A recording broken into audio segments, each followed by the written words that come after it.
ألف لام ميم.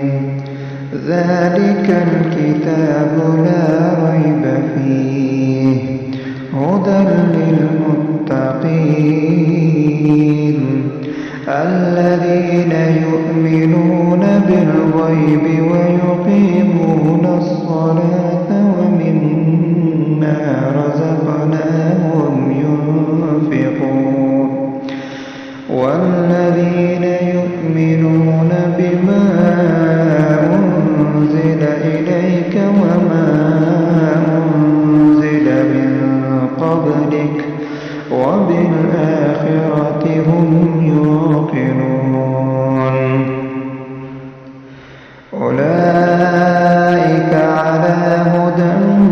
من ربهم وأولئك هم المفلحون إن الذين كفروا سواء عليهم أأنذرتهم